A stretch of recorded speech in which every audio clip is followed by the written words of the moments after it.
warahmatullahi wabarakatuh. Kami dari kelompok 4, kelas TF4403 ingin mempresentasikan hasil tugas besar elektronika digital, yang mana tugas besar ini dengan topik Sistem Pencacah Frekuensi Digital dengan dosen pengampu Bapak Indra Chandra. Kelompok kami beranggotakan 4 orang, yaitu Atar Muzaffar, Briansyah, Batiar Nur Faris, dan saya sendiri Ajeng Faradila. Ada 4 bagian dalam pembuatan tugas besar ini. Bagian pertama ada pendahuluan, bagian kedua ada landasan teori, bagian ketiga ada rancangan dan simulasi, bagian keempat ada penutup. Oke, masuk ke bagian pertama, yaitu pendahuluan. Ada 3, yaitu rumusan masalah, tujuan, dan komponen yang dibutuhkan dalam pembuatan rangkaian. Apa saja sih rumusan masalah pada tugas besar kami? Yang pertama, apa saja karakteristik dari sistem pencacah yang dikembangkan? Yang kedua, bagaimana cara merancang sistem pencacah frekuensi 3 digit desimal dengan periode cacahan 1 detik? Yang ketiga, bagaimana cara merancang sistem penyajian data cacahan dalam bentuk 7 segmen? Kemudian kami juga memiliki 3 tujuan. Tujuan pertama yaitu melakukan analisa karakteristik dari sistem pencacah yang dikembangkan. Yang kedua, merancang sistem pencacah frekuensi 3 digit desimal dengan periode cacahan 1 detik. Yang ketiga, merancang sistem penyajian data cacahan dalam bentuk 7 segmen. Serta adapun komponen yang kami gunakan dalam melakukan rancangan. Yang pertama, gerbang logika. Kami menggunakan gerbang logika N dan NAND. Yang kedua, multivibrator. Yang ketiga, resistor. Yang keempat, kapasitor. Yang kelima, flip-flop JK. Yang keenam, counter. Yang ketujuh, 7 segmen. Yang ke-8, osiloskop. Dan yang terakhir, function generator. Selanjutnya, rancangan rangkaian akan dijelaskan oleh Atar Muzaffar. Baik, selanjutnya yaitu mengenai perancangan dan simulasi rangkaian yang telah kami buat ini. Dimulai dari multivibrator. Di sini kami menggunakan multivibrator astabil yang terdiri dari 2 buah kapasitor, 2 buah resistor, lalu ada sebuah VCC, lalu ada IC timer dengan kode 555, timer rated, lalu ada sebuah osiloskop, sebuah function generator, dan 2 buah ground. Nah, multivibrator stabil ini adalah multivibrator yang bersifat free running. Artinya tidak memiliki state stabil atau dengan kata lain, 2 state pada multivibrator ini bersifat quasi-stable, sehingga akan selalu mengalami perubahan state secara berulang dan menghasilkan gelombang kotak atau square wave tanpa diperlukan trigger apapun. Nah, pada multivibrator ini, ada 2 kapasitor di antara terminal input dan output. Yang satu terisi penuh dan yang lainnya melepaskan muatan yang memungkinkan level tegangan dinaikkan atau diturunkan. Saat kapasitor yang diisi melepaskan dan mentransfer energi ke kapasitor kedua akan mengisi ulang dan bersiap untuk melepaskan energi kembali ke input. Hal ini memungkinkan multivibrator astabil untuk beralih antara status tinggi dan rendah pada siklus berkelanjutan. Nah, multivibrator astabil yang secara terus-menerus beralih antara satu kondisi dan yang lainnya ini memungkinkan multivibrator untuk memberi daya dan melakukan pekerjaan pada tingkat yang konsisten tanpa dipengaruhi dari luar. Nah, multivibrator yang kita gunakan ini akan digunakan sebagai pewaktu atau timer pada rangkaian sekuensial ini. Nah, multivibrator juga dapat beroperasi menyeragamkan operasi-operasi aritmatika, lalu menyimpan bilangan biner, lalu mencacah pulsa, lalu serta melaksanakan fungsi-fungsi lainnya dalam sistem digital. Dan yang penting adalah menyeragamkan operasi-operasi aritmatika seperti yang telah disebutkan.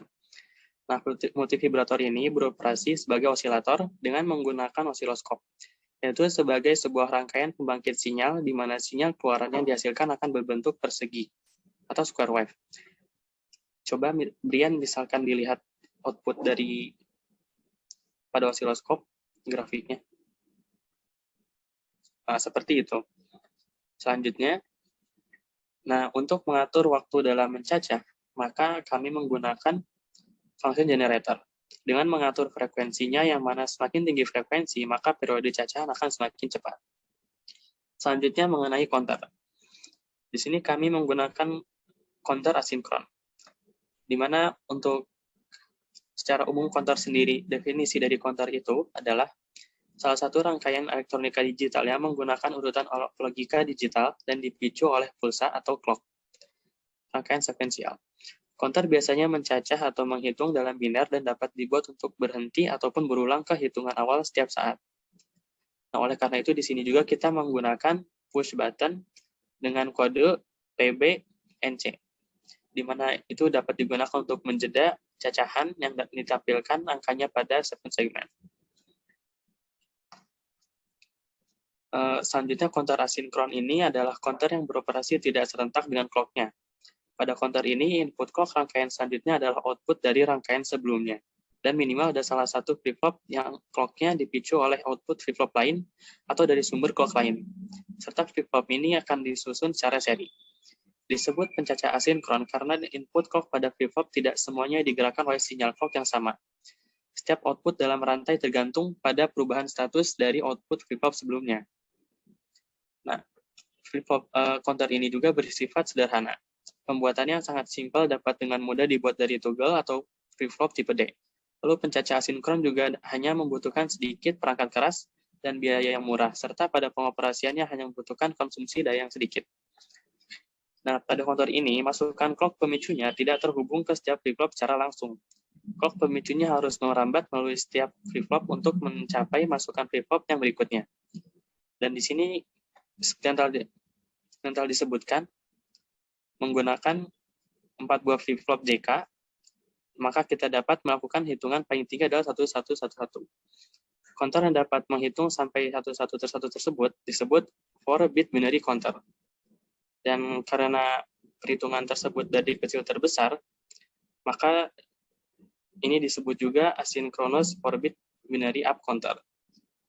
Pada rangkaian ini juga, input J dan K dari seluruh flip-flop dibuat dalam keadaan satu. Sebelum pulsa pertama yang akan dihitung masuk ke input, maka seluruh output counter akan dibuat 0 terlebih dahulu dengan jalan membuat clear dalam keadaan 0 walaupun sesaat. Oh ya, sebelumnya belum disebutkan bagian-bagian counter yang kita pakai. Di counter asinkronous yang kita pakai ini ada 4 buah JK flip-flop dengan kode 74LS76N. Lalu ada juga IC TTL sebanyak 3 buah, yaitu dengan kode 74LS93N. Lalu ada juga 3 buah decoder dengan kode 7447N, lalu ada 3 buah VCC, ada 2 buah gerbang logika N, dan ada sebuah gerbang logika not N. Nah, untuk selanjutnya dibahas oleh Bahtiar. Oke, selanjutnya saya akan membahas pada bagian segmen dan rangkaian secara keseluruhan. Nah, pada bagian segmen ini berjumlah tiga buah segmen yang akan menampilkan hasil dari pencacahan yang ditampilkan dalam bentuk desimal sebanyak 3 digit bilangan. Di sini menggunakan display 7 segmen anoda, di mana 7 segmen anoda yaitu 7 segmen yang dihubungkan ke VCC, di mana untuk membuat karakter angka atau nilai dibutuhkan kombinasi tegangan low pada masukan display 7 segmen. Nah, di bilangan tersebut yang dihasilkan oleh 7 segmen itu berasal dari decoder. Decoder yang digunakan pada rangkaian ini berupa IC 7447N.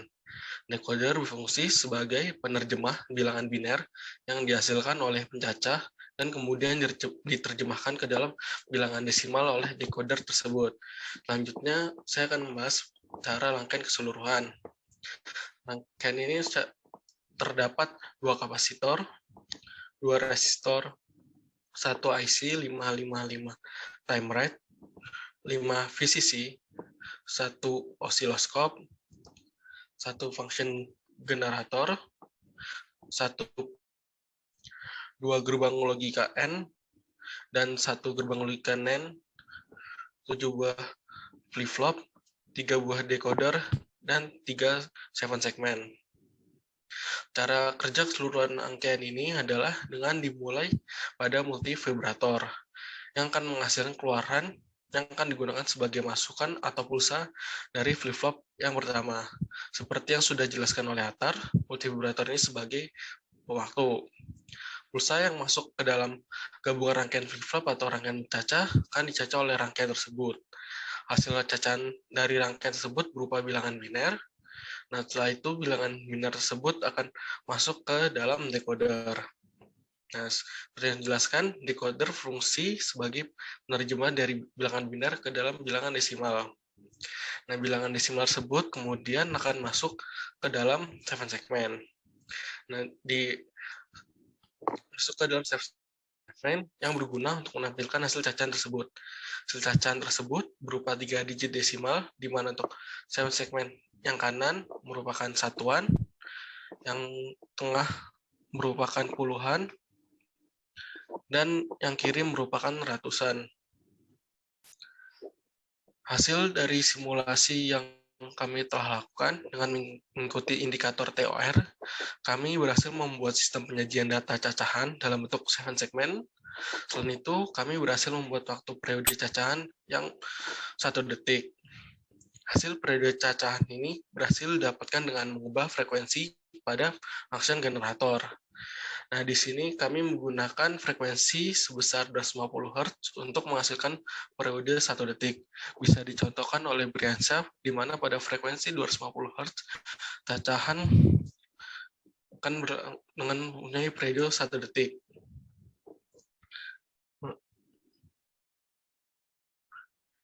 Nah, ini bisa dilihat nih, bisa dikira-kira nih periodenya 1 detik. Nah, pengaruh frekuensi pada rangkaian ini, jika frekuensinya semakin besar, maka periode cacahannya akan semakin cepat.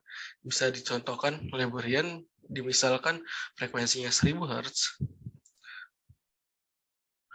Nah, bisa diperhatikan di layar, hasil cacahannya akan semakin menjadi cepat.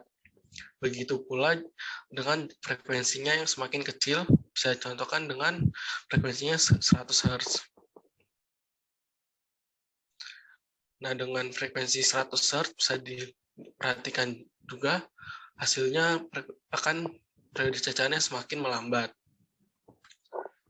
Untuk mendapatkan 1 detik, selanjutnya pada rangkaian ini juga menggunakan push button yang berguna untuk memutus atau memberhentikan cacahan untuk sementara.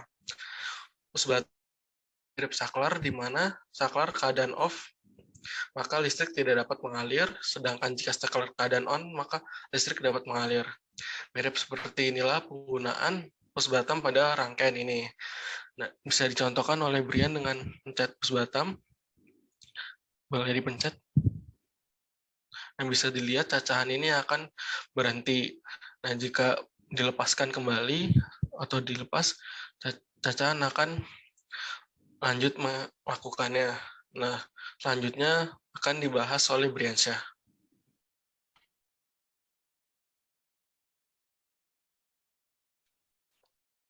Oke, untuk kesimpulan dari hasil analisis yang sudah kami lakukan, itu dapat diketahui bahwa multivibrator yang kami gunakan adalah multivibrator astabil yang merupakan rangkaian logika sekuensial yang menghasilkan signal berbentuk segi empat atau square waveform. Nah, rangkaian multivibrator ini berfungsi untuk digunakan sebagai clock generator. Pulsa yang ada di sini itu berfungsi untuk mengcounting atau mengatur waktu kerja suatu sistem digital. Seperti yang sudah tadi Atar katakan, bahwa itu akan memunculkan nilai kotak, sinyal kotak seperti yang ada di layar, seperti ini. Nah, dia akan memunculkan sinyal kotak. Kemudian,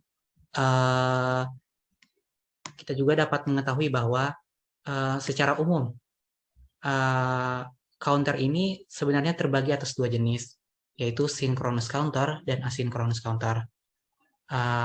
Akan tetapi untuk proses yang kelompok kami lakukan itu menggunakan asynchronous counter. Nah, perbedaan secara umum dari keduanya ini sebenarnya hanya ada pada pemicunya, dari asynchronous maupun synchronous. Flip-flop yang ada di asynchronous counter ini clock-nya itu dipicu oleh keluaran flip-flop lain atau dari sumber clock lain. Nah, untuk flip-flopnya ini juga tersusun secara seri.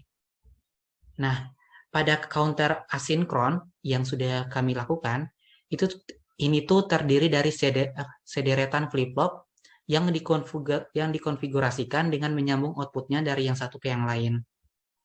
Nah, yang berikutnya sebuah sinyal yang terpasang pada input clock FF pertama akan mengubah kedudukan outputnya apabila edge atau tebing yang benar itu diperlukan untuk terdeteksi. Output yang dihasilkan kemudian men-trigger input clock berikutnya ketika terjadi tebing atau edge, sebuah sinyal pada inputnya akan meripple atau men-trigger input berikutnya dari satu flip-flop ke flip-flop yang lain, sehingga sinyal itu mencapai ujung akhir dari deretan itu. Nah, sebenarnya ada 3 faktor yang harus kita perhatikan untuk membangun sebuah pencacah naik maupun turun. Ya, kalau kelompok kami itu menggunakan pencacah naik. Yang pertama itu pada transisi mana flip-flop tersebut aktif. Maksudnya transisi pulsa dari positif ke negatif atau sebaliknya. Itu yang perlu diperhatikan.